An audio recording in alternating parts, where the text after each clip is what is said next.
Hello, everybody. Welcome back to youtube.com/Geek Aloud. This is Tuesday night, 8 p.m.-ish. So it's the Gaming Enforcement Agency. And of course, I'm joined, as always, by Steve on Discord. Steve, how are you, mate? Mate, I am very well. We're going to have to call this week Retro Round because I've been playing a lot of older games this week. Very good. No one on PlayStation playing those old games yet. But what, June or July for Spartacus, whenever they finally get there? That's right. We're getting there. We'll get there. Now, for everyone at home, here's how the show runs. We start off with games, interrogation, and deliberation. And tonight, Steve, what's the count? I don't even know, man. Is it 7? 6? 6 games. Well, it's 5 games and 1 TV show. I think you know which TV show that is, Troy. I surely don't. No, I do. I remember.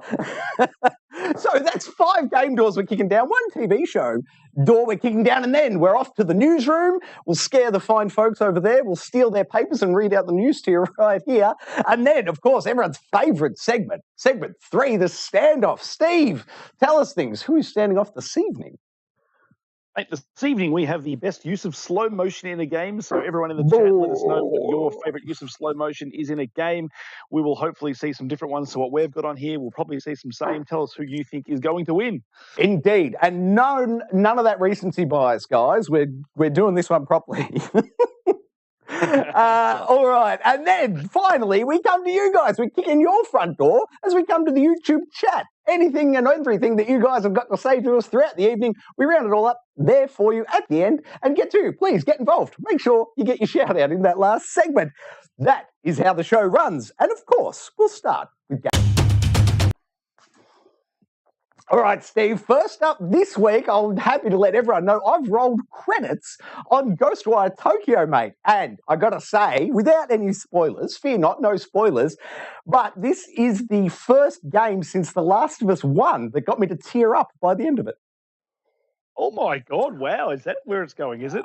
It's no spoilers, but it actually got me. It's admittedly, it won't get everyone, but it certainly spoke to me and had the. I ran a few tears down my cheeks. I'm happy to admit that at the end of that game. Quite a gripping story they tell at the end, I think. Well worth it. Ah, very good. I'm surprised you beat me to this because I was a fair bit ahead of you in this. So you put in some serious hours this week. Yes, mate. We had a little SMS back and forth, and once we had green-lit that we were both going for the platinum on this, I said, right, time to take it seriously. So then I looked at the guides and worked it out that there's a trinket you get post-credits that helps with the spirit collecting. So it's very much, I don't know if you know, Steve, but for anyone out there who hasn't seen it yet, it's very much like the old Crackdown games whereby there's hundreds of little pickups around the city that you need to do. But if you wait till the end of the game, mate, it's a lot easier. So you'll need a couple, you need to use them to level up during the game. Just don't go too crazy going for that gold trophy of collecting all the souls before you finish it. It's unnecessary. Nice. Yeah, I've taken your advice there. I've stopped doing some of the side quests, even though last week we talked about how good I am. They are fantastic. Those side quests. So I was sort of mainlining it, just I'm doing the Tory gates, I believe they're called. So if you could tell me whereabouts I am now, I've literally just found a motorbike and I'm about to get some fuel and stuff from a car. That's where I'm up to. You fix that motorbike. Once you fix it, before you get on the motorbike, they give you the whole, if you've got anything else you want to do in this open world, do it now. So once you fix the motorbike, mate, you're an hour and a half from the end. It's very close. Cool. So I should get that done this week. So I'll be able to sort of tell you whether some tears ran down my cheek by the next G.E.A. next week. I doubt they will, Stephen. I think you'll probably laugh at my ridiculousness when you see it. You'll be like, what? How is that emotional resonance for you? Either way, there'll be tears. There'll be tears of like emotionalness or there'll be tears of laughing at you all. Yeah. I'm expecting an SMS from you, mate, with a bunch of crying emojis. We'll see where we go, but no, still loving my time with Ghostwire. It's fantastic. And I've spent a lot of time with it this past week, really got into it, man. Their whole, accessories, like you get the prayer beads, you can wear them on a wrist. There's upgrades, you can end up wearing 3, and then there's, I don't know what there is in the end, maybe 12 or something, different types of beads, and just the different configurations used for, whether you're trying to get through fights or whether you're off, exploring the world stuff. There's a really dynamic system there in their clothing as well. I don't know if you think, I don't know, we've spoken about it before, mate. It's not really for our generation of gamers that gets into the character customization, but there is certainly a lot in Ghostwire Tokyo. You can pick up many outfits and, have your avatar look dramatically different. But this game is the full package, and I was so cold on it, didn't even really want to pick it up, and I've done a complete 180 on this game, so I just really want to underscore it to anyone out there who's maybe just written it off without going hands-on. I just can't implore everyone enough. Go hands-on with this game. Once you feel it in that dual sense, it'll hook you, I think. And then, as I said, the story, for some people, will really resonate at the end. It's quite the surprising package. I think a sleeper hit. I'm almost tempted to put sleeper hit on it just because I haven't seen the big, headline with 100 million sold or whatever. Well, that's right, and I think it is that's what it is, a sleeper hit. I think it's, again, just like you said, like, it's not until you pick up that controller and you feel the way it plays. Like, I can't think of many games sort of recently. Like, yes, the DualSense has been used and it's been used well, but I don't remember a game where, like, if you didn't have that DualSense, it would diminish the experience. Whereas I think this game, without that controller, it wouldn't be as fun of experience. I think it really does make it. Completely. I can't wait for this to come out on Xbox, excuse me, and to hear people who didn't play the PS5's impressions of the game, mate. I agree. I reckon I'd go out on a limb and say I reckon they could almost lose a score point crossing platforms and losing that controller. What do you reckon, Steve? Yeah, potentially. I think that is part of the fun of playing this game, is the feeling of the controller in the hand, and even just the simplest thing of just like bringing those spirits into your controller just feels so cool, and it doesn't get old throughout the whole playthrough. So yeah, totally. Oh, the other big one. Sorry, Steve, I did want to mention to you and anyone else out there thinking of doing the Platinum Trophy. There's that.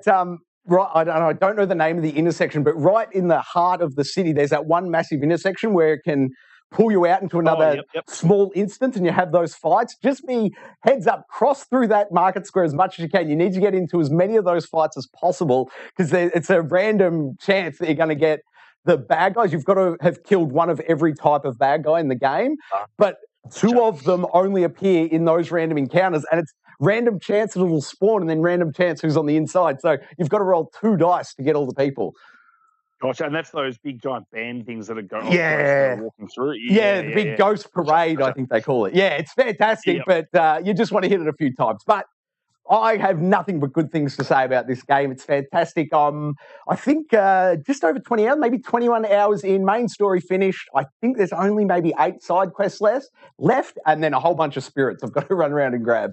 But phenomenal game, phenomenal. I can't praise it highly enough, but I have nothing else to say on it. Steve, anything from you, mate? Mate, I'll save it all for next week when hopefully I'll finish the game. Fantastic. Everyone out there, get your homework done. Go play Ghostwire Tokyo, if you can, of course.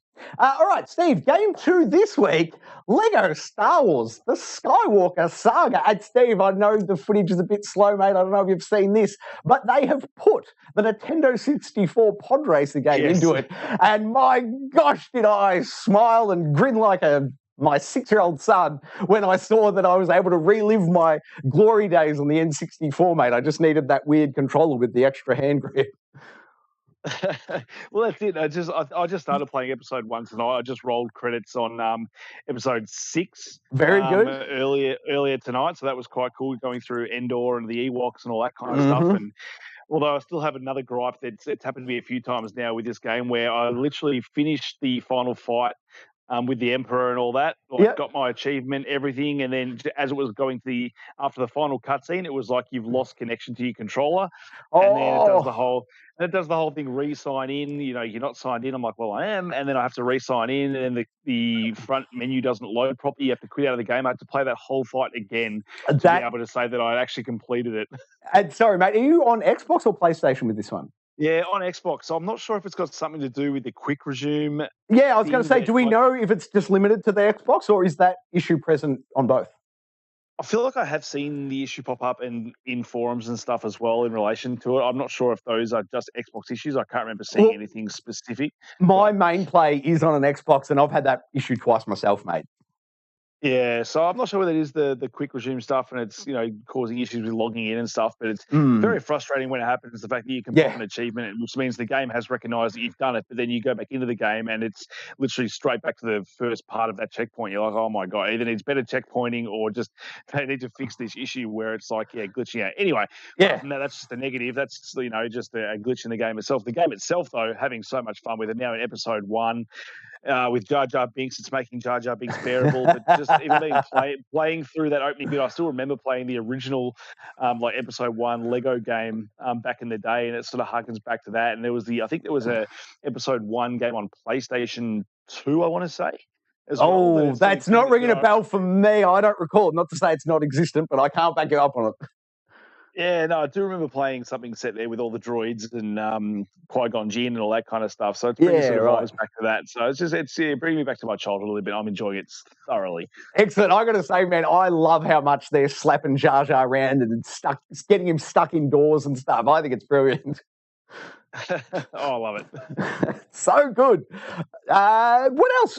Lego Star Wars. I was kind of expecting and hoping Aaron might have joined us for this one. Aaron, are you there by any chance? Hello? Hey, here he is. Hello? Aaron's joined us. Hello, Aaron. How are you, buddy? Did you tell Steve that I was joining? Yes. Yeah, mate. You're on air now. How you doing? Welcome. Yeah, good. So just you talking about Lego Star Wars, yeah? That's right, mate. Yeah. We've just been talking about Lego Star Wars. We've both been enjoying it ourselves. How about you, mate? How you going on? And which platform are you on? Yeah, I'm playing it on PS5, and I just rolled credits a few hours ago. Just finally finished the last episode. So, that's all 9 completed from you? Yeah, all 9 completed. Then there's an actual credits that roll that obviously have all the actual credits, play some music. There are actual credits in this game. Yeah, perfect. And how was it, mate? I was going to say, I know he's finished it, but no story spoilers, okay? Well, now I haven't finished the game yet. I mean, the movies are out, but... Oh, of course. And which one was your favourite, Aaron? Which episode is the best to play, would you think? Ooh, definitely for me, it's I don't know if I can say an episode, but it's definitely the prequels. I really like the prequels. I always have done. Yeah, okay, so those 3 were the strongest. Now, is that just your nostalgia for the films, or is there actually something unique maybe in the gameplay or something? In gameplay, I think, like, overall gameplay, I think it would be the original trilogy is the most polished out of the 3 episodes. It has the most of each different types of gameplay, being the ship stuff, the combat, and the building aspects and stuff like that. Because I feel like the other 2, at least the prequels, for example, is more combat heavy, probably less no building really, and it's a Lego game, and that's kind of like a staple of Lego. So it's a bit very strange. But I think they kind of this game's been apparently in development hell. I mean, that's what a lot of the stories have been saying. So, well, it was at least a year, was it, Steve? If I remember correctly, originally it was a year, delayed a year. Yeah, it was about a year, and I know there's been stories come out as well that TT Games as well, like all the staff were under crunch and stuff to get this game out. So I know there's a few stories like that floating around, but I mean, at least their crunch has actually paid off to make a very good game. Yeah, well, I never polished. Yeah, I never come across any bugs. Have you seen anything? You've finished the game now, obviously, Aaron. Any bugs at all that you came across? Not actually in the story, but I've been playing it just generally, and then there are a few bugs, a few pop-in stuff, but mainly, but it's nothing too bad that you can't just especially not crashes in the game, which is the best thing. You can't just log out but nothing in terms of you said there's been issue with I think Steve said with the fight with the Emperor. Yeah, no, I hadn't seen any of that. And you haven't had any controller disconnect, profile sign out issues? No. Well, it's good. No. That's good. And all 9 episodes, mate. How long do you reckon that was gameplay-wise, time-wise for you? They're about an hour something each, but because I went for the true I've played Lego games for years, so I'm the person who will go around and do everything, or at least as much as I can do in a level. Yep. So I don't know how much time I'll have to check the list, but I don't really know exactly the time. But they're about an hour each, so yeah, nice. If there's 9, it's about 9 hours would be the sweet spot if you just rush through them, really. But me, obviously, I didn't. So That's great, mate. And any particular highlights? What would you say the number one moment out of the whole game was for you? God, there's a lot, to be fair. There's a lot of stuff, like, if you mean, like, do you mean, like, the actual, because the games just follow the movies, obviously, so. Yeah, I just didn't know if there was maybe one moment you came around a corner and saw something. Whoa, that's the best bit of the whole game. I mean, there's some, like just fun, like, stupid, funny jokes, but, like, they're not, like, I'm like 20 years old. It's not like they're not going to make me laugh or nothing. I mean, there are some, there is some, but there's not like one thing I could say that like stood out about. I'll say one thing. It was exactly one thing that made me laugh tonight when I was playing it. I think it was on Endor when Han Solo was throwing pebbles at one of the stormtroopers, and then he kept throwing it, and then Chewbacca just throws this giant rock at him, and lands on him, and he's like, Han Solo just gives him this look. That made me laugh out loud. It did. Now, Steve, did you laugh when Han shot first? Yes, I did.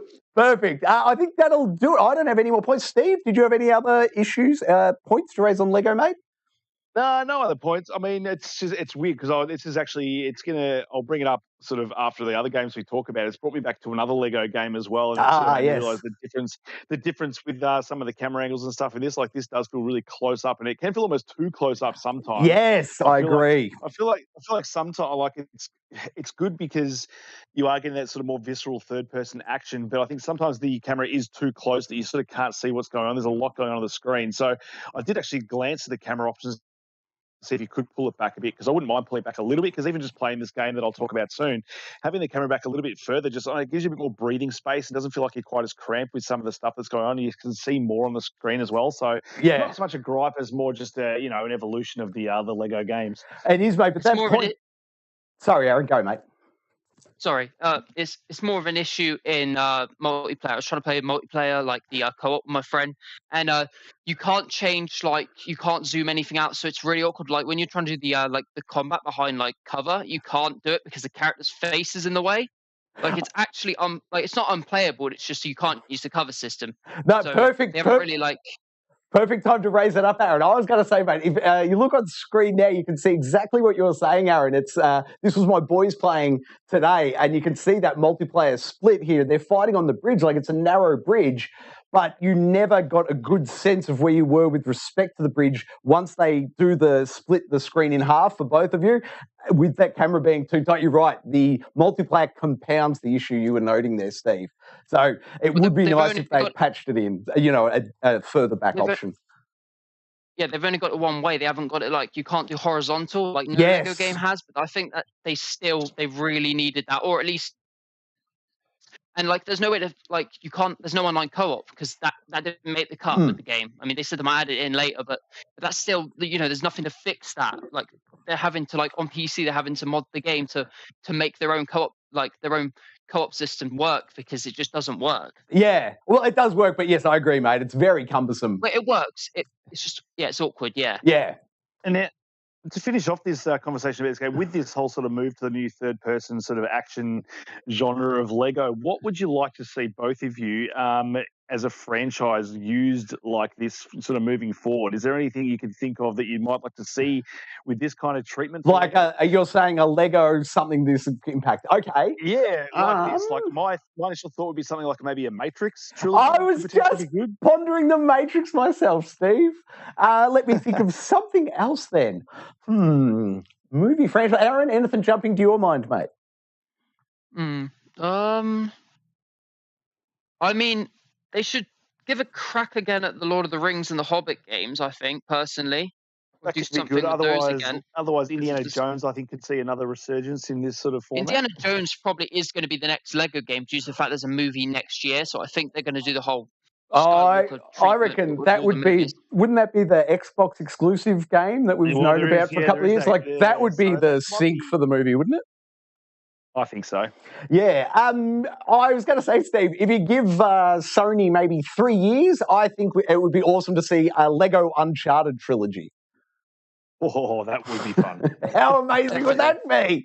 But would you have to make it exclusive to PlayStation? Possibly. Possibly. You probably would. You probably would. Although MLB The Show, hey, stranger things have happened. Anything's possible. It is. That's going to do it for Star Wars. So, Aaron, thank you very much for joining us, mate. I apologise for the awkward end. We'll work on that. Yeah. We'll sort this out. Sorry. Yeah, we got to think of timing that will work. So I'm trying to wait for you guys to finish before I start saying something. All good, mate. All good. Thanks for your time, Aaron. Thanks for joining us, mate. All right, Steve. See you later. See you, man. All right, game 3 this evening, Steve. Bioshock Infinite and Bioshock 1. I should note the footage we're watching is obviously the start of the Bioshock 1 remake, and I captured this today on my Xbox Series X is where this is coming from. Steve, your thoughts? I thought so. Admittedly, the way I'll tell you how I got around to playing Bioshock because it's a bit of a long story. Okay. So the next game on our list is actually Max Payne 3, so I won't skip ahead too much. But I was playing Max Payne 3, and I was like, what other games have a slow motion mechanic that I want to use? Thus the standoff tonight as well. So I started playing a game called Fear 2, which I don't think I've ever played Fear 2 before. I think I played Fear 1 and Fear 3. So I started playing that, which initially was on this list, but I've taken it off because what happened was after playing Fear 2, I got another urge to start playing like an atmospheric first-person shooter. So then I looked up, I started going through the Xbox store and seeing what was on sale and what I'd already had and what had upgrades, and I saw that the Bioshock Infinite had a 60 frame per second mode, so I installed Bioshock Infinite and started playing that.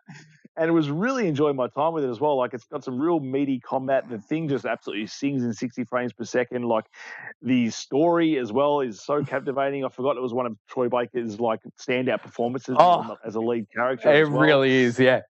And just the relationship he builds with what's her name? It's Elizabeth. Now, Elizabeth? Is it Elizabeth? That's right. I think so. I'm sure we'll go with it. Bully in the chat. Yeah. I'm sure Bully in the chat will tell us if we're wrong, but I think it's Elizabeth. Because he calls her Anna at one point as well. So I think it's Anna and Elizabeth, and I think there's a whole play and the whole story in relation to that. But then I was playing that. For some reason, that wasn't quite hitting in terms of the atmosphere of what Fear was giving me in terms of that sort of scary, moody sort of feel. I'm like, what does that? Oh, Bioshock 1. What does that? In space. So, and I realized I hadn't actually given the remaster a go yet, since that had sort of had that 60 frame per second update as well, sort of on the Xbox with the remasters. And I also didn't realize that they actually created a bigger field of view for that game as well. So it doesn't have a slider, but you can expand the field of view. So it does expand that field of view. It makes that game so beautiful to play, and the mechanics just feel, again, like they don't feel old because it's running at the 60 frames per second. The only thing I find a little bit weird is some of the symbols on the screen, like as you can see here with the electricity in the hand, like the cursor is very bold in the middle of your screen. Yes, like yeah. Circle that just sits there, which is a little bit strange. But just playing this game again, like I think Bully said it a few episodes ago that it was the best first game in a new franchise, or so I think that was what we had come up. Yep. And I can see why the game still holds up today, just gameplay wise, story wise, and everything it's doing. Like, I've been having so much fun going back into the Bioshock series, and it's getting me even more excited now for the new one that's allegedly in development. Not that I'd forgotten how the game opened, Steve, but I got to say, man, rewatching that opener today, the descent into Rapture, took my breath away. I'd forgotten how impactful, how well they'd done atmosphere in this game. So well done. Oh, it's so good. They don't waste any time giving your abilities. I think in Infinite it takes a little while sort of to warm into that. Yeah. Your abilities. This one, you're literally straight in there. You're like, you jab this thing, you got electricity power straight away, and they're teaching you about, like, using the water to electrocute the guys that are coming for you, and you've got your spanning. It's not long until you've got, a machine gun and a handgun, and these guys are running, these splicers are running around, and it's quite violent as well. And you see your first Big Daddy pretty quickly in the game, and they set up that whole story with the little sisters and stuff. It's just like great storytelling. So it is phenomenal. We see something like this come back soon because. I'd love them to see, even revisit Rapture. It's just such a. Cool. Sort of is there talk of a fourth? I feel like there was talk of a fourth some time ago. Yeah, I feel like they are doing one. I feel like is Ken Levine not associated with it though? Is that maybe what I'm thinking of? I don't think so, because I feel like you actually even said last time that you weren't. Yeah, if Ken he was actually involved with it. Yeah, if Ken Levine's not involved, I'd give it a pass. But gosh, he writes good games. He does write good games, but yeah, that's my story back into Bioshock this week. I love it, man. That's a long and winding path, but I do appreciate it. And the thing I love most about you taking those journeys, mate, you always give me 1 or 2 games that I have to install to capture footage from. But you're always bringing up the hits, man. I love it. It's like a best of. That's what I'm here for. Perfect. Speaking of best of, Max Payne 3, anyone? Gosh, I love this game. Where's Max Payne 4, Steve? Oh, God, I hope it's in development. But, yeah, there's a new story coming up later, which is probably the reason I got back into Max Payne 3 this week. And, yes. My God, Troy, what a game. I managed to roll credits again on hardcore. Because what's that, like a 16-hour game, I think, from memory? It's decent size. And, like, I don't know whether it was just my memory forgetting things, but I had totally forgotten about a whole portion of the game. Like, obviously, your memory remembers certain parts of the game, like this club bit. I remember wearing the Hawaiian shirt and doing that whole area. Yes. And then there was a whole part before the end part of the game, which I completely forgot about, which was in the police station where you sort of brought back, you go in there and then you got to escape out that. I'd completely forgotten about that. I don't remember a police station at all. You're saying this, I'm frantically searching I can't remember a police station sequence. No, like if you told me before I played it this was in there, I completely forgot. And I wouldn't remember it until I was playing it. I'm like, I vaguely remember this, but it just extended the game even further. And the amount of different combat scenarios I just throw at max and I don't know. I wish this game ran at 60, but in terms of running at 30, like I've been switching back between a lot of obviously games running at 60 frames per second and this game during the week. But it doesn't skip too much of a beat. Like this thing runs so smoothly and you have no issues with it running at 30 because the aiming is so tight and the gunplay is so tight. Yes. So it doesn't really matter. And I think the art style and the way it's all shot with all the different like camera effects and stuff they use and the different sort of biomes and stuff you go. I'm going to call them biomes. Sure. They are levels. It is 2022, mate. But when I was playing it, I was kind of thinking to myself, like, this is kind of like John Wick the game, if they happened to do one. But it sort of gave me Sifu vibes in terms of the way you play through these levels that have got all distinct flavors and stuff, but it's more gun fu as opposed to kung fu. Yeah, that's an interesting point you raised, man. I like it, yeah. So, like, because you don't really do a whole bunch different really throughout the levels. Like, the only thing I could sort of gripe on is now you'd probably chuck a grenade mechanic or something in there because they throw grenades at you, but you never actually throw grenades. It'd be nice to be able to sit behind cover and just chuck some as opposed to just shoot. But, like, in terms of that, the levels are just, like, there for, like, little sandboxes at each one about how you're going to fight. And it never loses its impact. Like you get these slow-mo kills at the end of these things and the way the bullets like have entry wounds and exit wounds, it just doesn't get old. Sorry, Steve, I've had an abstract thought then while you were telling me that. What if instead of grenades, Max Payne 3 gave you the ability to take cover and then throw insults? Oh, that'd be nice. I'd love to be able to throw insults. You know, the RB button, just throw it out of your calls. It'd be good for that, Max Payne. Well, that's the thing. He actually does talk a fair bit. Like, there's a lot of contextual conversation going on throughout it anyway. But if you can control that, well, let's get Telltale involved. Well, and now that I'm thinking about it, man, if it let me, what I would be doing is throwing an insult, and then as soon as he started talking, I'd trigger slow-mo so his insult would slow down.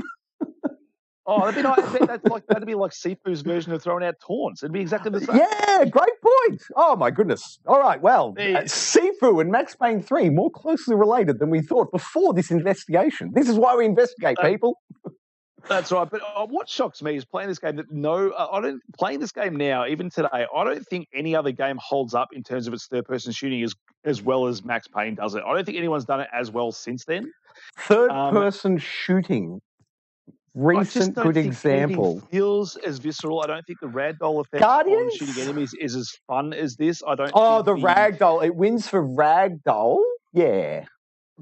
And just everything about the way Max moves and stuff with his weight and the way you sort of dive and then you can stay on the ground and keep shooting while you're on the ground. Everything just feels so good to play. I just can't think of a game since then that feels so good to play in terms of its third-person shooting mechanics. I reckon you're right, Steve. I can't like the closest I could think of would be like a Guardians, or maybe Returnal, maybe. Yeah, but it doesn't have the ragdoll, and it's more arcadey. It's not the same. You're right. And Returnal's not quite as accurate. Like you don't really have to sort of aim specifically in Returnal. That's deliberate as its game design is. If you had to be completely accurate in that game, you would struggle hard to even get through the first level. And I did. Which I've played a bit of Returnal this week as well, and again that's going to come up soon. But just after seeing Max Payne 3's praises again, I really hope we get a number 4 because definitely it's amazing. It is. I'd even take just a remake or a next gen patch for number 3 at this point. I would take that as well because I mean, as like with most games, when you play them the first time, like it's usually a testament. If you want to start playing that game from the start, almost straight away as soon as you roll credits, that's the sign of a good game. The fact that I've played this game already multiple times and I finished it this week and literally started a new game straight away, trying to grind out all the golden weapon pieces and all the different clues throughout the level you've got to find. I've started doing all that stuff as well. So, I could see myself going 100%ing this. I would like it to run, 60 frames to the 4K, but I'd give it a shake. I was about to say, mate, you won't be able to 100% it because the multiplayer servers are off. You won't be able to get all those Chivos. That is true. So, fingers crossed for a next-gen sort of release of this game. Indeed. All right, Game 5 this evening, Alan Wake Remastered, and I'm still very slowly, but getting through it and enjoying it. Steve, you've been playing it as well, I understand? Yeah, so this is also part of my whole story of playing games this week. So once I finished Max Payne, I was like, what else can I play? It feels like Max Payne. And what the natural progression was, Max Payne made by Remedy, obviously Max Payne 3 made by Rockstar. Yep. But it wasn't too much of a stretch to go, let's play Alan Wake because that was made by Remedy. So that's where I went with that. What you're saying, Steve, is next week we can expect Quantum Break? It was either that or I consider Control again. Nice. I actually fired that up last week myself. Nice. But yeah, both of those have crossed my mind to play again. Probably more Quantum Break because I have platinumed Control probably more recently. So Quantum Break could be on the cards. But I did roll credits on Alan Wake just today as well. I would say atmospherically, this is better than any of the Resident Evil games for a horror sort of atmospheric feel. I agree. Absolutely. I love Alan Wake. And towards the end there, I was getting a little bit frustrated because I was playing on the harder difficulty. There's a few moments there where I just kept dying and dying. I'm like, oh my God. I just tried to do the thing where you sprint to the next little light and he runs out of sprint. You just get caught in one guy throwing a knife at you 3 times and you just go down. And it was getting frustrating. But I did roll credits and I started playing some of the DLC stuff as well, which has been quite interesting. Oh, nice. Just a fascinating story. It just looks so nice on the PS5 with this upgrade. So again, if we could just get Max Payne 3 looking this good, I would be happy. Oh, yes, I would definitely take some of that. Did you have any further points, mate, or are we happy with Alan Wake? No, it was more of just my gaming story for the week. This is what it led me and just managed to roll credits. So there was 2 games rolling Beautiful work, this mate. Week, so pretty happy with that, even though they're not some newer games and we're still in retro round. But were you going for a platinum or anything? No, you were on Xbox on this. No, I've got on PS5. Oh, so PS5. I was going to go for the platinum. Yeah? Is it a tough one? I haven't looked. Yeah, because you do have to find all the manuscript pages and all the thermoses. I think I only missed 5. I think I only missed 5 thermoses, and that's without a. I wasn't using a guide or anything. I only missed 5 of the thermoses, and I think I only missed maybe 3 of the manuscript pages. Yeah, right. So I was being very thorough. Is it clear? So I will have to go through chapter. I was going to say, is it clear from which chapter you're missing the manuscript from, or is it a sort of lucky dip? Yeah, I think so. I think you can go back and play chapter by chapter. It will tell you how many manuscript pages you've got. So you can definitely do chapter select. I just didn't know if you knew which chapter had the missing collectibles. Yeah, I haven't looked too much into it. I think you can check which ones you do and don't have, so that's going to make it much easier. But I think it's doable. It's going to take some time, and I need sort of a bit more time to play games to sort of go after a platinum at the moment. But I could definitely see myself doing it. I'd be very proud of myself if I get the Alan Wake one done, because again, one of my favourite games of all time. So wouldn't mind having the platinum out. It is a phenomenal one, mate. Yes, but those collectibles would put me off a bit. Just briefly, back to Ghostwire Tokyo. They have thought of everything for that game. The, what do you call it? The prayer beads I was talking about earlier. They make it easy to go back and do the mop-up for the platinum in Quantum Break, in Ghostwire Tokyo, which I really appreciate. That feels like a more modern thing. But I know, what was Alan Wake originally? Was it 2008? Yeah, it was the Xbox 360, wasn't it? Yeah, I think it was a 2008 game, I want to say. So my point is they didn't consider platinum runs at all back then. And it was, you were very much on your own usually. Very much so. Speaking of on your own, Steve, Game 6 this week is actually a TV show called Halo. Oh, good segue there. Good work. I'll give you applaud you for that one. Thank you, mate. On my own again. So episode 3 this week, where they introduced Cortana, which I think it needed. I'm glad they introduced her, this early on, because as soon as you start hearing Jen Taylor's voice, it does feel a lot more Halo. And how is Cortana visually displayed? Is she just straight up CG, or have they live action character captured it? Nah, so she is CG. She's not like like she is in the games where she's just sort of a blue hologram. She's got a sort of blue hue about her, but she's a bit more realistic looking, but still animated. So it's a little bit weird, but it does make sense. Yeah, okay. I just didn't know if it being in a live action TV show. I didn't know if they'd done a live action capture for it. That was all. No, definitely not live action capture. She's definitely still a CGI sort of character looking thing, and Yeah, you can right. definitely tell she's not. It's not like they're trying to make her look real, so which is good, because if they did try and make her look real and she's like this, it would look terrible. But it's definitely gone the other way, where they've gone, yep, you're definitely an AI in that. What's strange is that so far she's appears to be life size. I haven't seen a smaller version of her yet, where Chief brings her out onto his palm or something like that. Every time she's appeared sort of next to Chief, she's been life sized. But there was some really cool. Yeah, there was some really cool moments between Chief and her and stuff, where you sort of start to see that relationship start between the two, where there was a funny scene where she just pops up to say g'day to all the other Spartans, and they obviously have no idea that she's there until she pops up, and Chief's like, "Hey, go away. Hey, leave." And he's just like, he's trying to get rid of her, and it was a little funny scene. I quite enjoyed it.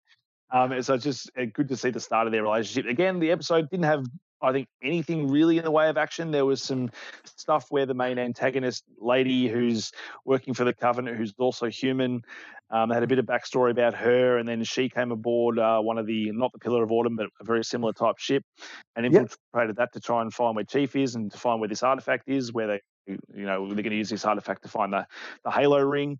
So there's some cool stuff there. Master Chief took out his chip in his spine so he can feel again.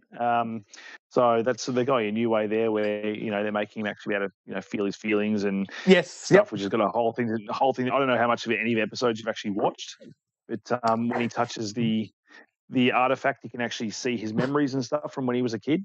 Yeah, right. I managed to make it 20 minutes on my fourth viewing, 20 minutes in without falling asleep into the first episode of Halo.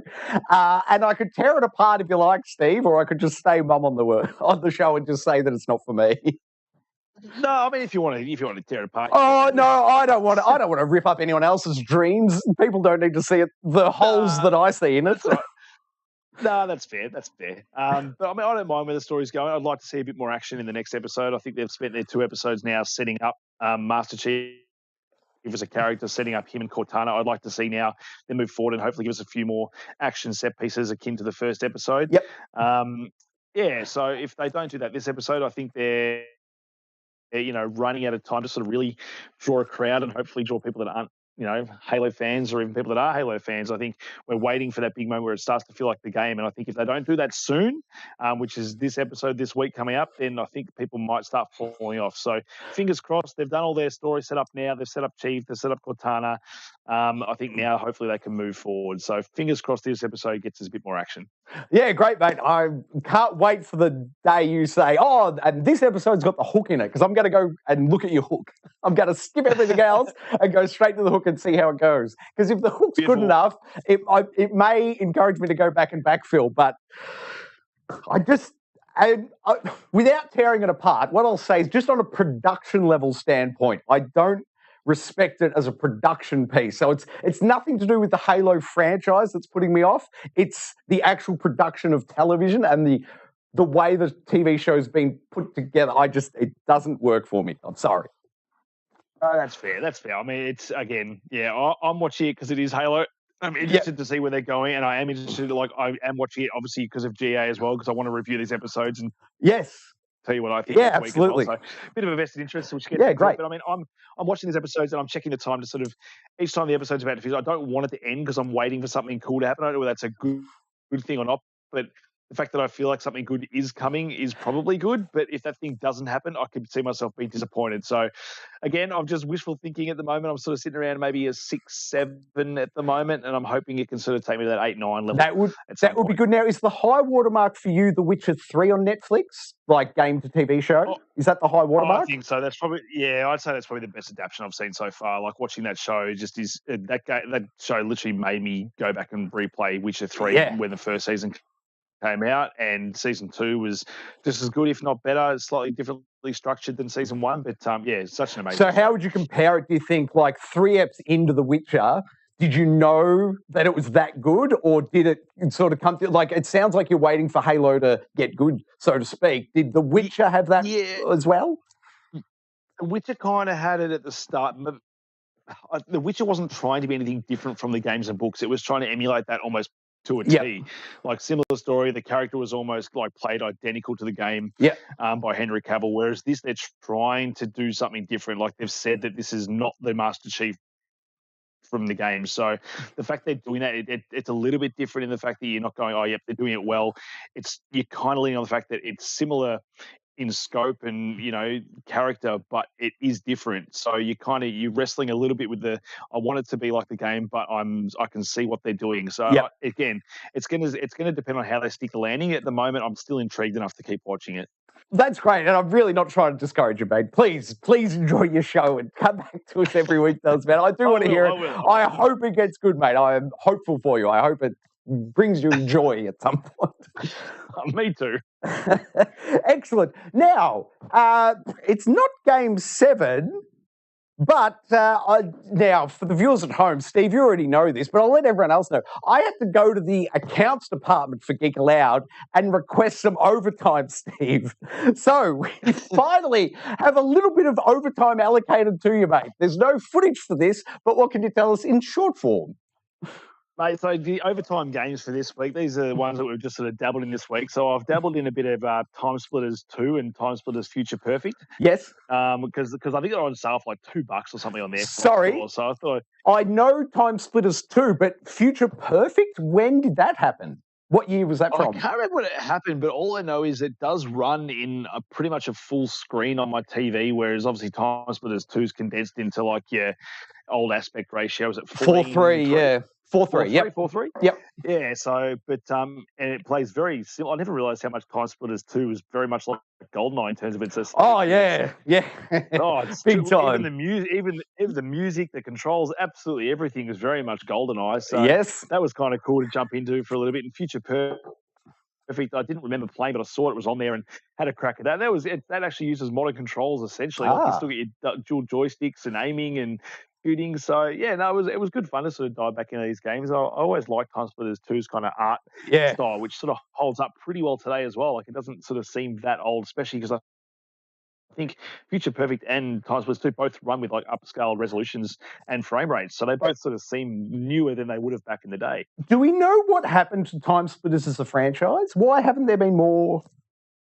Well, I have no idea. I'm not sure what the story is. It was Free Radical, wasn't it, that did Time Splitters? I really don't remember, man. It's been so long because I couldn't even give you a year. Was it like late 90s the first time? So like 99? Yeah, I was going to say PlayStation 2, I reckon, was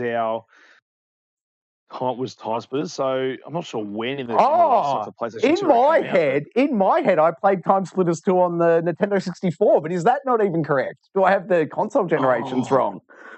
Yeah, guys, Bully, I know you'll probably tell us in the chat which one's which, so if you can let us know why. We'll get back to you in segment 4. We will.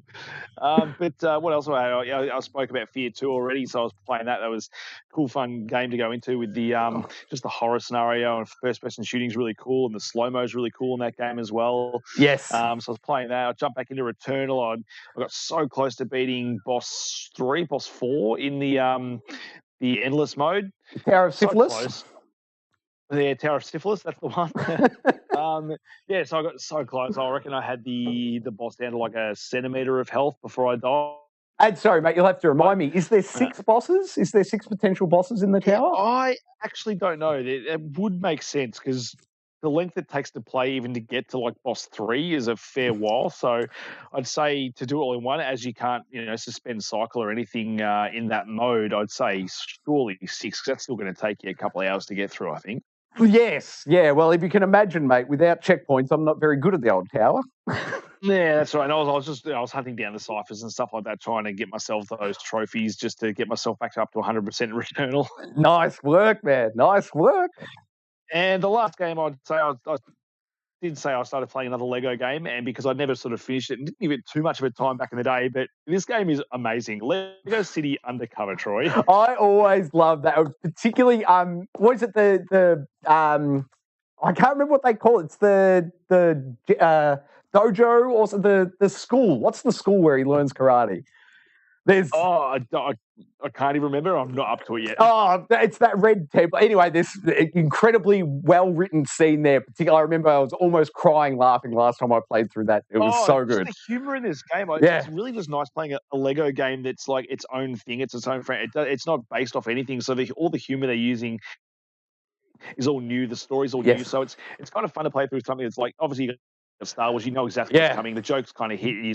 They're playing on well-known tropes from Star Wars, but this thing's free to do whatever it wants, and it does sort of lean on the buddy cop movies and stuff like that, with Starsky and Hutch and characters showing up, and there was like Sherlock Holmes and stuff in there. But I'm really enjoying it, and it runs reasonably well on the new. I've got it on PS5 because it was really cheap to get on PS5. Still like $90 on the Xbox. So don't get on Xbox. That's not a native release for the PS5, though, is it? Is it a PS4 game? No, it's not. Nah. So it's still the open world stuff runs at 30 frames. Very steady, nice 30 frames. So it doesn't feel that bad. Kind of like Max Payne kind of still feels okay at 30. And then all the levels surrounding it all actually run at 60 frames per second. So a real weird way to do things, but I actually don't mind the way that works. Like outside exploration, 30 frames, fine. But yeah, anytime you're in one of those standalone levels, you're getting a silky smooth 60 frames per second. So no, just loving my time and loving the humor of Lego City Undercover, and it's making me sort of really hope maybe they don't even lean on another franchise that's a well-known thing, and maybe just go back and give us a Lego City Undercover 2.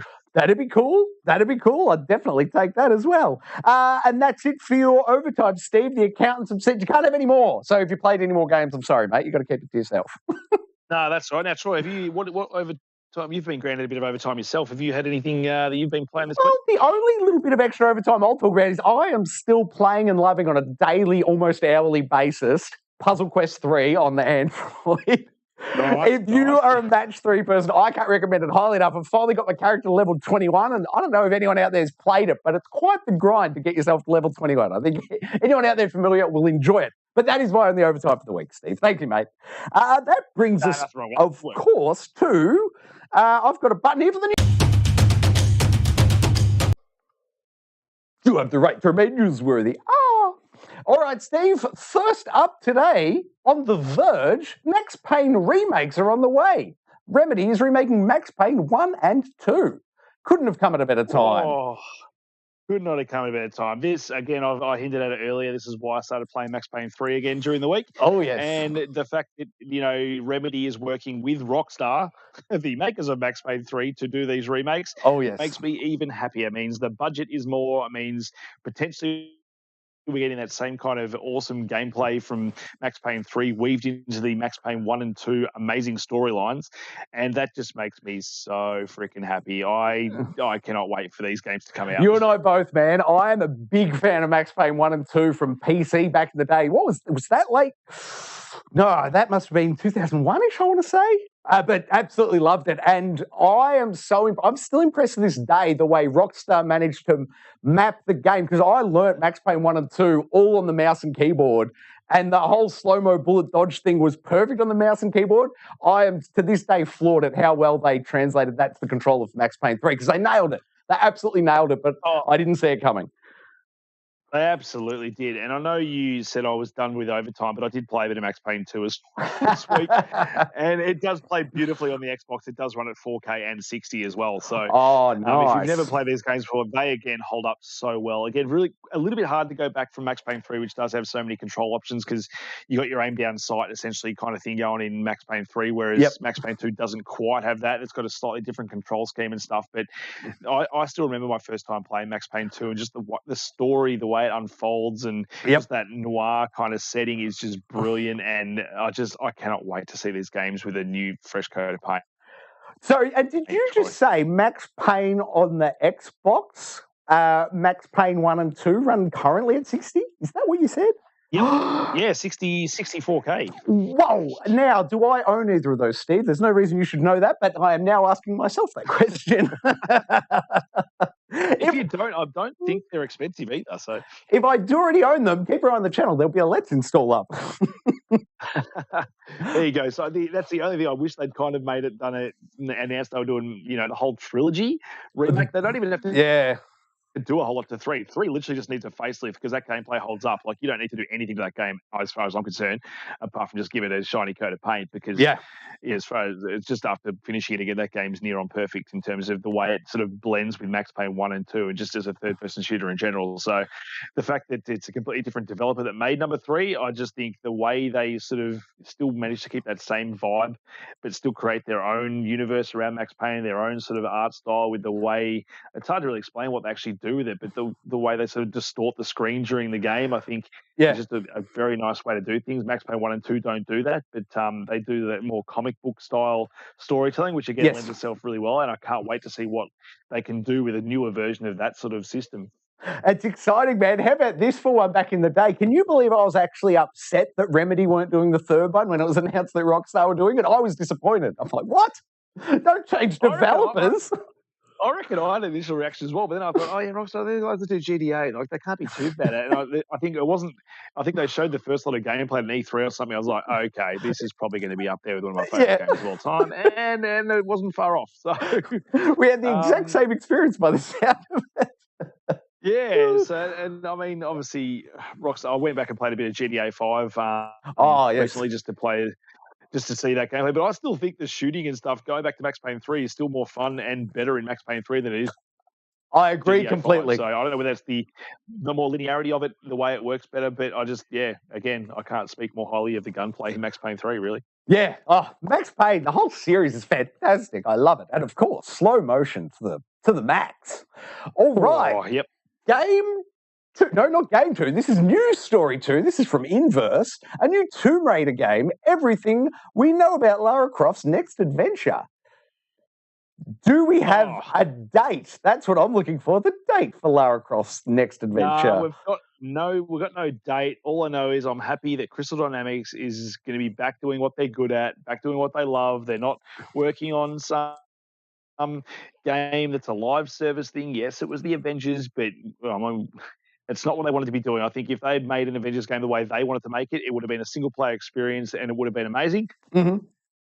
And even saying that, the single-player game of Avengers was actually entertaining and really good. It was all the stuff afterwards and surrounding it and stuff that just made it such a grind and what gave people a bad taste in their mouth. So I'm happy to see them go straight back to a single-player story-based Tomb Raider with a more experienced, aged up Lara Croft. I just can't wait to see what they do with it. Yeah, well, I hope they model her somewhat on Celine from Returnal because she nailed it. Oh, she did. But I can't wait for a brand new Tomb Raider. Like, again, this is up there for me with Uncharted when it comes to your treasure hunting games. It's hard to split these two sometimes when it comes to gameplay and storytelling, because I think you could pick points for each one to take the win on multiple points. But I just without any Uncharted in the near future, I'm very happy to see we're getting another Tomb Raider. Yeah, it is exciting, man. But without any sort of indication as to timing, I'm just concerned it's more of a, hey, we're hiring and looking for developers to apply the game's 4 years off type of news story. Yeah, especially being Unreal Engine 5, I think they're saying they're working on for this game as well. So, yes, it's going to be pretty, but I think the fact they've even said it's Unreal 5 means I think we're at least 3 years away. I would agree completely. Oh, speaking of Unreal 5, total aside, but Unreal 5 engine has launched, Steve, and is now available on PC if you're into that sort of thing. But the thing to note is packed in as part of the package, something you can play with, is the entire city from that Matrix experience on Unreal 5. So you can download it and play with that like in an engine sense. If you want to go crazy, you can. They're letting you.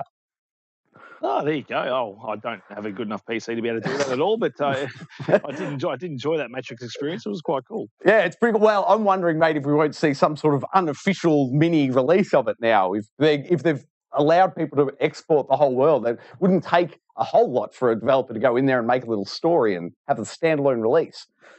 Could be very exciting. Just what we wanted. All right, story number 3 this evening is from Kotaku, and it's that someone has now beaten Elden Ring in 12 minutes, 32 seconds. For reference, my play clock is at, 1 day and 6 hours or something? And you haven't finished it, is that right? Nowhere near it. Well, that's the thing. I mean, these runs obviously aren't even trying to go anywhere close to beating bosses or anything like that. But I've watched some of these videos. I watched it when I think this same bloke did a sub 30-minute run, and even that was impressive. But what these guys are doing with this game to get to finish it in just 12 minutes is absolutely ridiculous. These guys must spend so much time working on these techniques, hundreds, if not thousands of hours, just to be able to perfect their techniques to get these runs down to, as low as 12 minutes. But it's just insane some of the stuff this game allows you to do, because I don't think they've ever actually, FromSoft's had a game where they've been able to speedrun it this fast. I don't know whether it's the open world nature of the game, but I think even Bloodborne, they've never got sub 30 minutes. So the fact that they're doing a game that's this big in that long is just absolutely ridiculous. Didn't someone do sub 30 on Dark Souls 2? Was it Dark Souls 2? I feel like... Anyway, I could be completely wrong. I haven't looked that up. That's a memory. My only question is, I'm not sure whether you've obviously got to get, I think there's a few different endings you've got to get in relation to the Platinum Trophy, whether finishing this game this way pops trophies on PlayStation or whether these are all PC attempts. I'm not 100% sure, but either way, the time these guys are spending on this just to get these times down is just ridiculous. It's insane. The amount of stuff that these people know that is just well beyond my skill set. It is impressive always to watch these guys. But yeah, 12 minutes. I don't see anyone beating that. That's wild. All right. Next up, Steve, from IGN, we have Elden Ring speedrunner beats the game in less than 9 minutes. I stand corrected. 9 minutes. There you go. That is real well. Yeah, no, I saw this.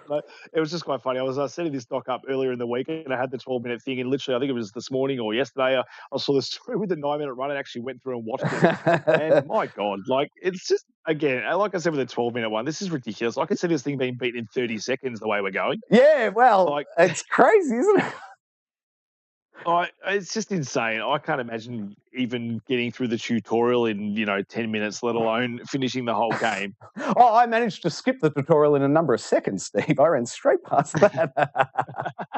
That's right, you did too. But again, these speedrun things just amaze me with some of these games and what people can come up with. I'm like, I think do people not have better things to do? But at the same token, these guys are probably making millions of dollars off YouTube and Twitch videos every time they do these speedruns. So good on them. Yeah, good on them. More power to you guys. Keep going. Aim for the sub-minute run. That's what I want to see. All right. What story 5 Elden Ring completed in 5 minutes, or we got something new? No, fortunately, I'm not double wrong. Kingdom Hearts 4 on IGN and Kingdom Hearts Missing Link have been announced at the series' 20th anniversary event, Steve. Yeah, I didn't actually see this coming. Obviously, they probably wanted to get this announcement out for this anniversary, but I realistically don't see this game coming out for quite some time, even though they did show us a snippet of what appears to be gameplay. I'm not sure if you've had a chance to look at the trailer, have you? I have not. I'm not a big Kingdom Hearts fan, though, so I'm not upset that I've missed it. Yeah, I'm the same. I've never really been sort of into that whole Kingdom Hearts thing. I enjoy the whole Disney aesthetic thing, and I know they used to sort of lean into the Disney and the Final Fantasy stuff, which I think the Final Fantasy stuff has kind of gone by the wayside in the most recent installments. But they do sort of lean heavily again on this other story aspect throughout the whole Kingdom Hearts thing, that every time these characters in hoods come on screen and talk, I have no idea what they're saying or what's happening. So I just enjoy it for the, going to the different Disney worlds and all that kind of stuff. But the trailer I watched, I can't remember if I watched it today or yesterday, but it did look quite cool with what they're doing with the graphics. It was a bit more realistic. It's probably in that more realistic area of the game. Because I know even with number 3, you went to a Pirates of the Caribbean. It was a more realistic aesthetic to the game. And when you went to Toy Story, you were all toys and stuff like that. So this area probably just evoking that sort of more serious nature of the game or part of the game. But did look quite impressive for what I saw. The fact that Sora did have normal sized feet and shoes for once, other than his massive feet that he normally has. But yeah, I mean, the fact that it's announced, I'm sure there's a lot of excited people out there. But again, I don't think we're going to see this game for another couple of years, if not 3 years. Kingdom Hearts 3, was that just last year or was it 2 years ago at this point? Yeah, it definitely wasn't last year. I'm going to say 2 years ago for Kingdom Hearts 3. Yeah, recently enough. You're right. It's a couple of years off, I would assume. Yeah, but I mean, they did tease. They had obviously the main trailer, and then right at the end was the teaser with Goofy and Donald Duck in it as well. So obviously, we're still going Disney, and I think that brings us to the next story as well, which is also Kingdom Hearts related. It is, but before we jump, oh no, it is Kingdom Hearts related. Sorry, Kingdom Hearts 4, Story 4. I'll do it properly. Sorry, Story 5 From GameSpot, Kingdom Hearts 4 trailer sparks Star Wars speculation. Whoa. Yeah, so if you scroll down, you might even see the image they've pulled here. So during the trailer, it looks like we are potentially seeing a Star Wars theme with one of the Kingdom Hearts levels. It looks like Endor. It looks like an AT-ST's foot. I see the image foot there, yes. Yeah, so that'd be interesting. That'd be the first time I've seen the Star Wars franchise hit Kingdom Hearts, and I think it's probably the right time to do it now. I think, obviously, with Lego Star Wars coming out now, and Star Wars sort of obviously the most recent trilogy finishing up only a year ago, 2 years ago. I think, and the fact that Disney's heavily into their Star Wars now on the Disney Plus channels where you get all your Star Wars, I think it's rife to see it in Kingdom Hearts. So I think it's a small tease, and I think we're going to get it. Is Marvel coming in? Oh, that is also a good question. I reckon we probably will start to see the Marvel and Star Wars. I think that's exactly where we're going to start going. We saw obviously last time the big ones were like your Toy Story and Frozen and all that stuff, and Pirates of the Caribbean. So I think we're about time we start seeing potentially Marvel, Spider-Man, Star Wars, all that kind of stuff come in. So I'm not sure what else you can pick off Disney right now, but those would be my two top ones that you start seeing in this game, I think. Yeah, definitely. I love it. All right, now. Where are we? Story 6, I want to say. 7. PSS Extreme, PS5 exclusive Returnal wins Game of the Year at the BAFTAs. It's amazing. Finally, Troy. Finally, yes. I mean, it's had 2 Game of the Year awards now. It got G.E.A's Game of the Year award last year. That was the big one. That was the big one, but the BAFTAs is also, some recognition, some international recognition for the BAFTAs. Some. Not as much as the G.E.A, obviously. No, that's right. That's right. We got it right a long time ago. These guys have taken how many months to get Game of the Year for the best game of last year? Yeah, they're 4 months behind. It's terrible. Oh, that's right. So, G.E.A ahead of the game, you guys. Always. But no, very good to see Returnal finally take out a Game of the Year. It also took out a few other awards, I think, in terms of Best Audio Achievement and Music Award as well, which was great to see because even replaying the game now, the audio composition and everything in that game is just ridiculous. Again, we talked about Ghostwire as well. It's not nothing to do with the music, but Ghostwire with the controller in your hand, even playing this game again, the way it feels to play this game is just insane. It really is, man. But I'm so now fond of having characters talk to me out of that speaker. I wish there was more audio, human talking in Returnal, to really make use of that controller. Yeah, there isn't a whole lot. And unfortunately, I'd like to say I'd love to see it in a Returnal too, but Housemarque have already said they're working on a new IP. So I guess we're waiting a while for that one, Troy. Yep, I'm telling you, mate, it's PS6 launch title, Returnal 2. It pains me to say I think you might be right. Of course I am. Now, speaking of upcoming games, Steve, I've moved it and that's never good. The final item for this week's news story, as always, is brought to us by Game Informer, and it's the releases coming out this very week.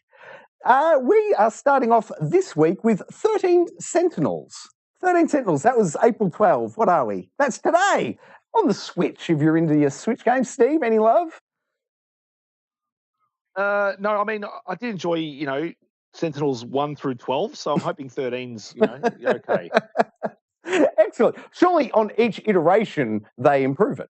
Surely the 13 one's got to be the best in the series. I mean, they probably could have read the room and maybe released on April 13 as well instead of April 12 just to go with the 13 Sentinels. That probably would have done wonders for their marketing, but I mean, that's just me. Would have been. That would have been a great call. Steve, send them an email, mate. Tell them to hold up. I will.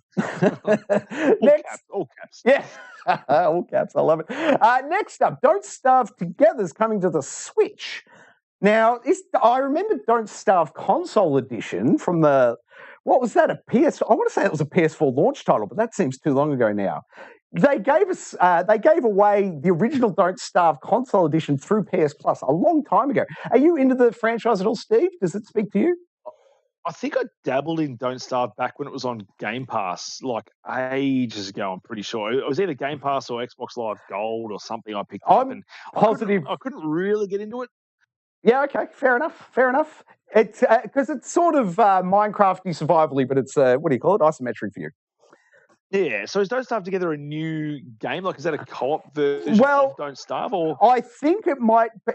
Who is it? Bully's going to correct me in the chat. So, Bully, get your fact correction fingers going. But as I recall, Steve, I believe they added a co-op to Don't Starve console edition, and then they patched it into the PC, and that was a PC re-release called Don't Starve Together. From memory, and I'm guessing that now it's come to the Switch. But I think that came out 2 years ago, 3 years ago. Elsewhere, coming to the Switch now. Ah, cool. All right, next up, Cat Cafe Manager coming to the Switch and PC. That's a big miss from me, Steve. Any interest in managing a cat cafe? No, but I'm going to shout out my friend Tamsin, whose birthday it is today. Happy birthday, Tamsin. She loves her cats, so we might have to get her this game. I did just buy her Kirby for the Switch today. Very nice. So she's enjoying that, but maybe we can get her some Cat Cafe Manager on the Switch as well for April 14th. I love it. Yes, you're right, mate. April 14th. I'm derelict in my duties here. Thank you for picking me up on that one. Next up, we have Nobody Saves the World coming to PlayStation 5, PlayStation 4, and Switch. That's an odd pairing. April 14th. Steve, I think you've already told us that Nobody Saves the World. Wasn't that on Xbox? You played it a while back? I did. Xbox Game Pass, I believe it was as well. Game Pass. Love this game. Really good game. Haven't had much of a chance to get back to it. Would love to get back to it, but no, great game. And it's good to see it's now hitting all the other platforms. Yeah, fantastic. So I'm guessing that was apparently, the rumor has it that it's Xbox. Xbox Game Pass is doing 3-month exclusives for indies. That's the deal they're offering people. So that's why we're seeing the 3-month delay, and then they're hitting PS4, PS5. And Switch or PC or whatever, but that is the reason we're seeing so many not in Xbox in this list. I'd be interested to see what they're charging for this game on the PS5, to be honest. That's an excellent question. I don't have that data, though. Bully? And finally, Road 96. I've heard nothing about it. Coming to PlayStation 5, Xbox Series XX, PS4, Xbox One, April 14. Steve, do you know anything about Road 96? I don't. I just know that I enjoyed roads 1 through 95. So 96 surely is much better. As I understand it, every iteration, it should get better. It should. So we're up to 96, mate. We're looking good. Perfect. I love it. That will do it for the news segment this week. Steve, help me out. What's next? Mate, we've got the standoff next. We're doing best use of slow motion in a game. So who will fight? Who will fight? Dun, dun, dun. Who will fight? Who will fight? Steve, that's an excellent question. This seems like something only I can answer because it's on the buttons this evening and I'm going to the wrong place. I'm all over the shop. All right, game 1 this evening for the standoff. Steve, it's Max Payne. Take it away, mate. Well, we've already spoken in length tonight about Max Payne 3, but the slow motion in this game is unreal. You can dive, duck, weave, duck, dodge, duck, dive, dodge, all the above 5 times over. It's just insane. Again, slow motion, yes, you just tap a button and you go into slow motion, but Max Payne, the weight of his body, you can throw yourself forward, back, or whatever, but if you hit a wall, believe it or not, Max Payne himself is going to go thud against that wall, and the ragdoll effects will take effect. And it is amazing every time you stuff that thing up. I did a dive recently where I dived towards to shoot some enemies and dived off a railing and to my death, and I just had to laugh to myself. It was hilarious. But the fact that you can just go into slow mo without doing that dive as well, I think, is a game changer.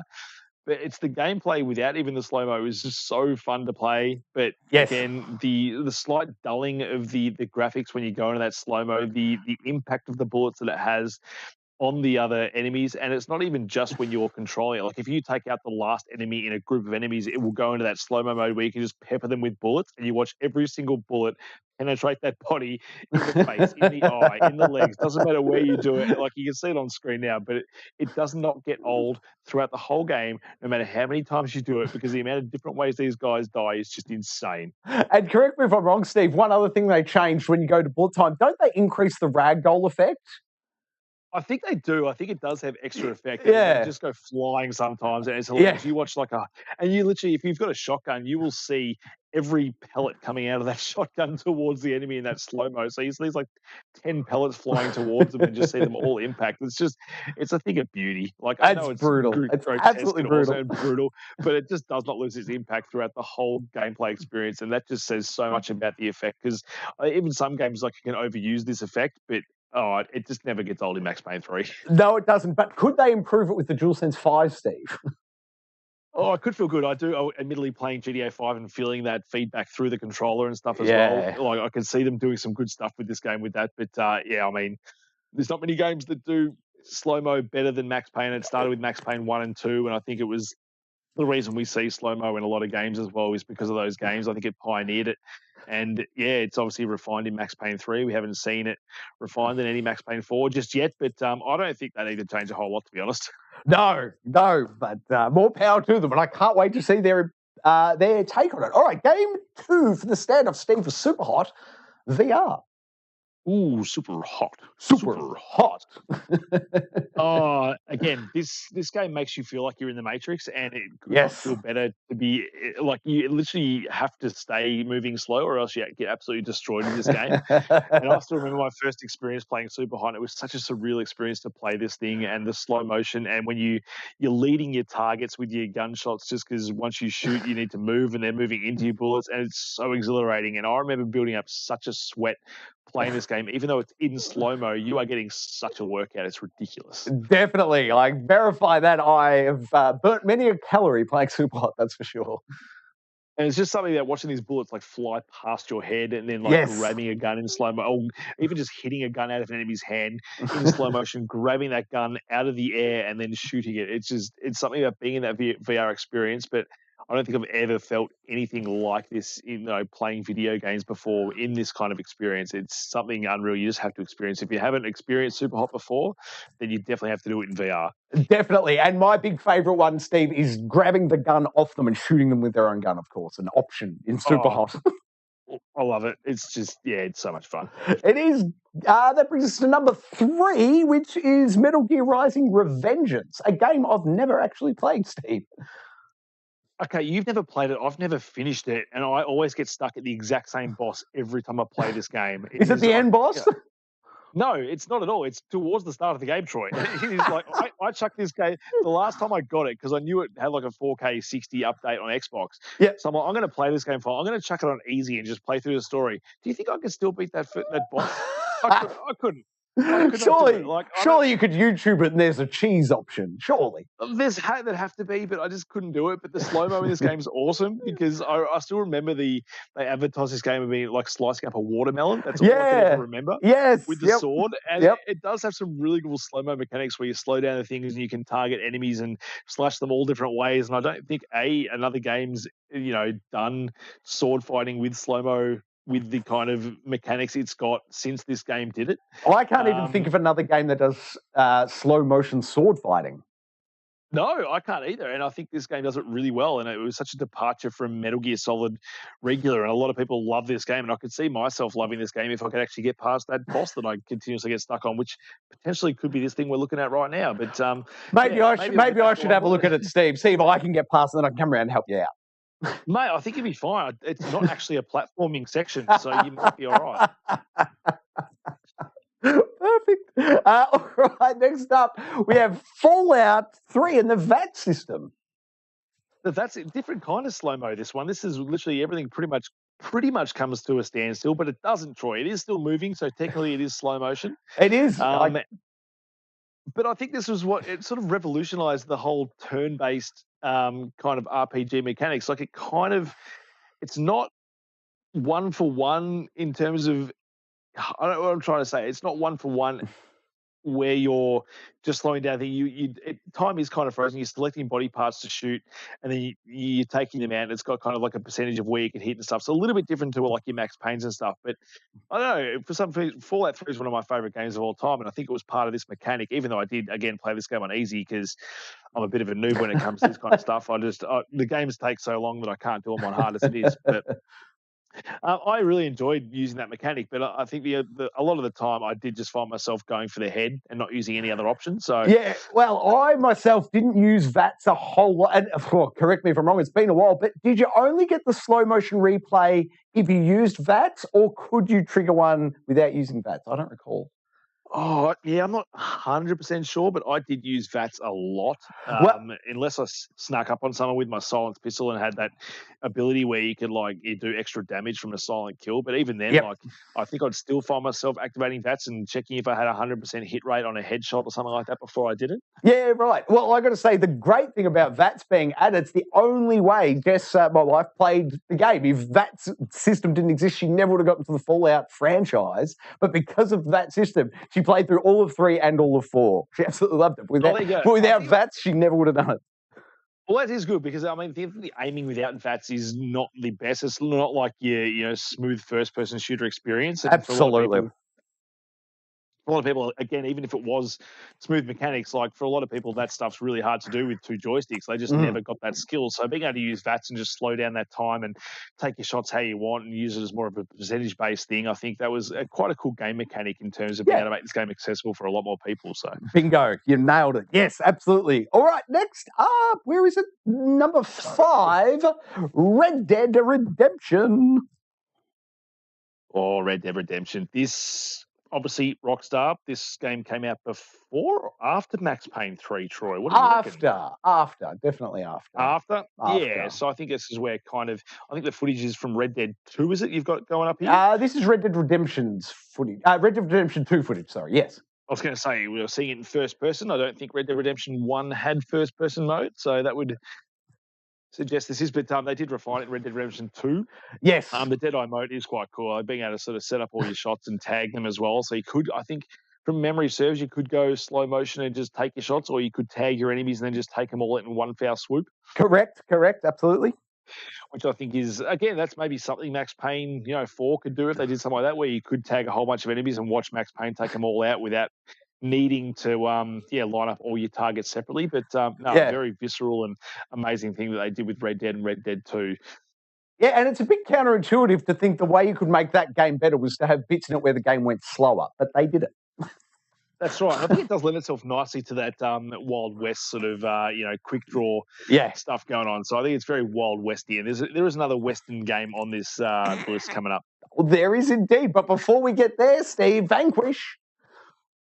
This was another game made by, I think it was Platinum Games did Vanquish, so they're obviously known for Bayonetta, which almost made this list because that does have slow motion mechanics as well when it comes to, I think she might be a melee thing that does have slow motion, so there's your other melee stuff, but I think Vanquish a bit more. I remember playing this game and just zipping into slow motion, having rockets flying around and particle effects, and just I'm pretty sure this game, even on the older generation consoles, ran at 60 frames per second. So I just remember it being such a visceral, amazing experience with just bullets flying everywhere and rockets and all that. It's just, there was a lot of stuff going on screen. Just the slow-mo slide and mantle and stuff they had just made this game really fun to play. So just for a game, I don't think it's a very long game, but I just think it was just a very visceral and fun game, and the slow motion mechanic had a lot to do with that.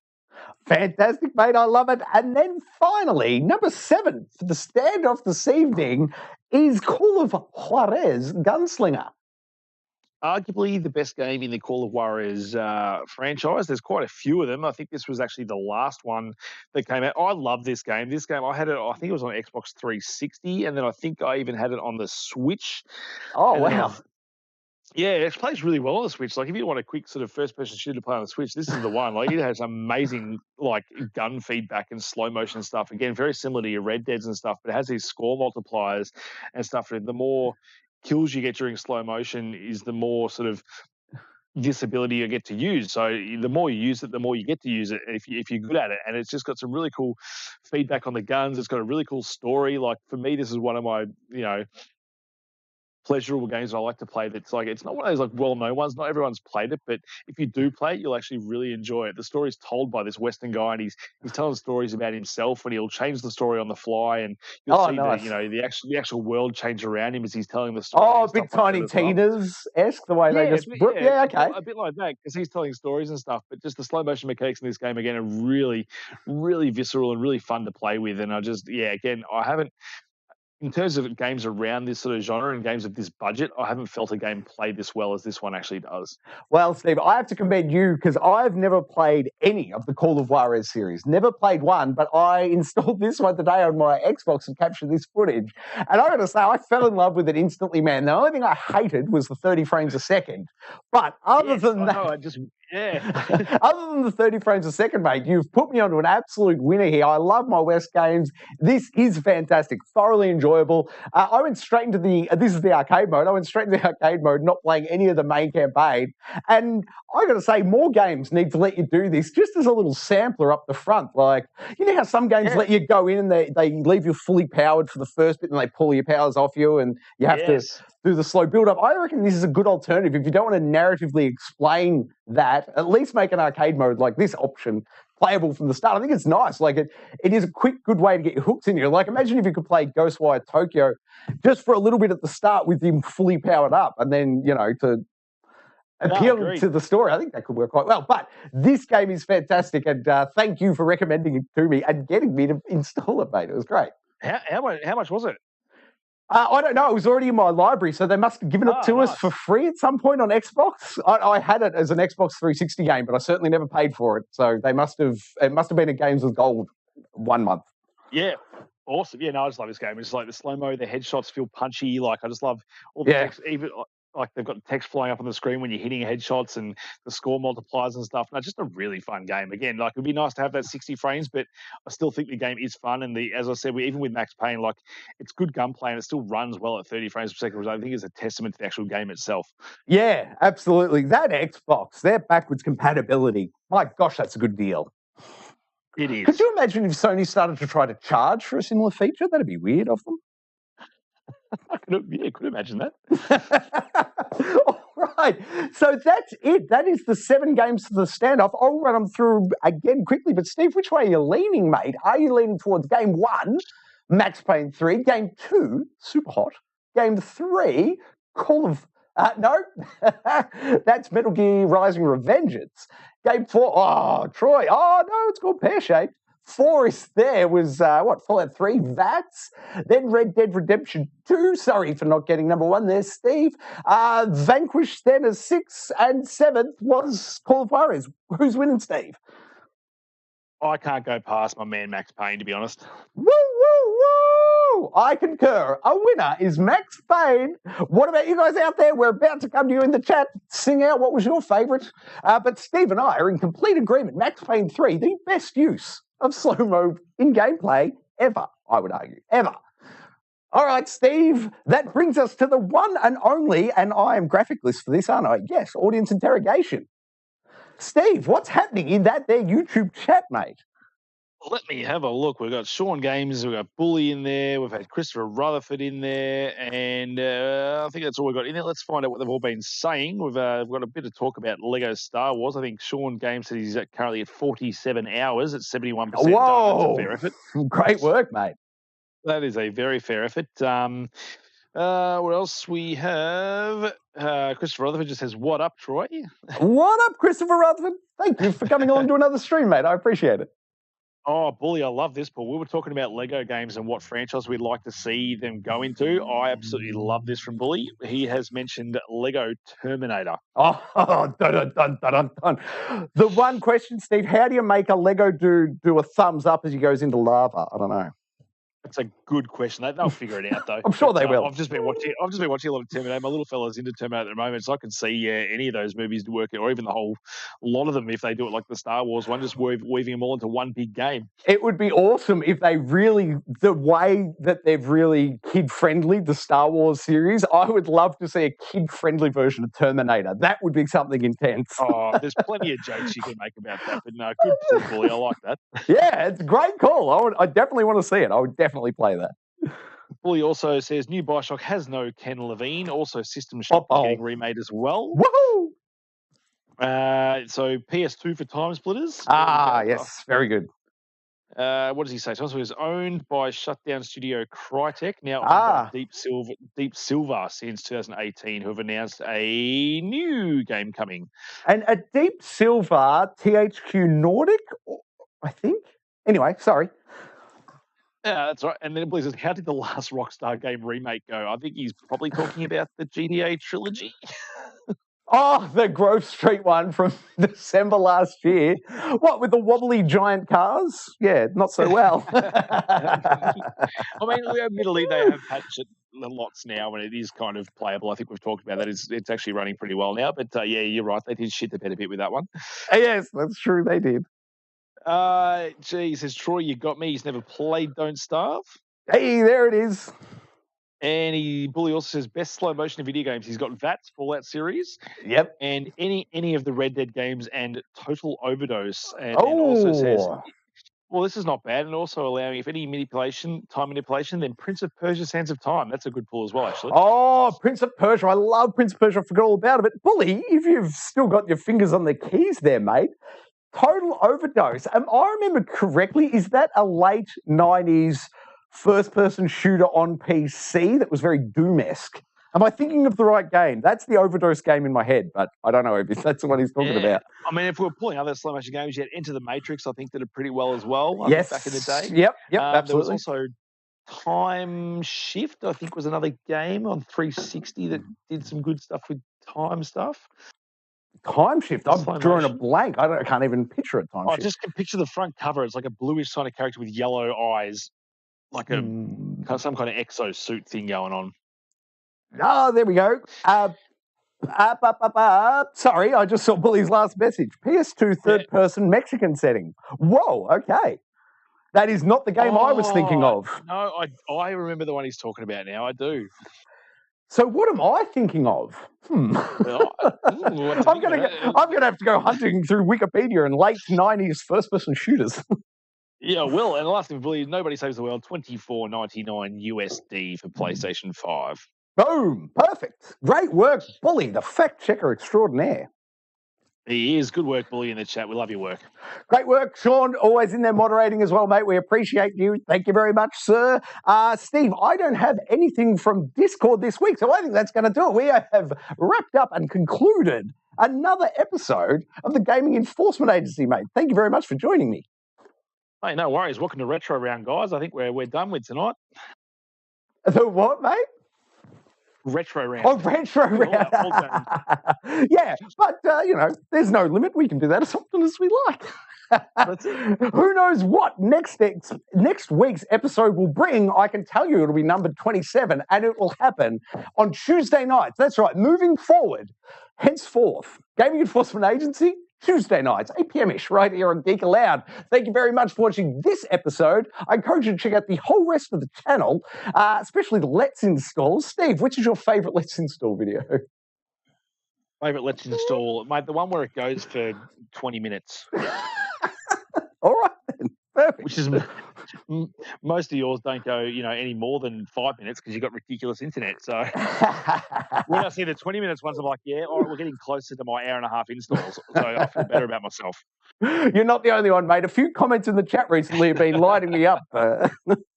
Some people not impressed, but that doesn't matter. What can you do with Geek Aloud out there? Like it, subscribe it. You'll never miss. Oh, that was luck. Hey, that's something.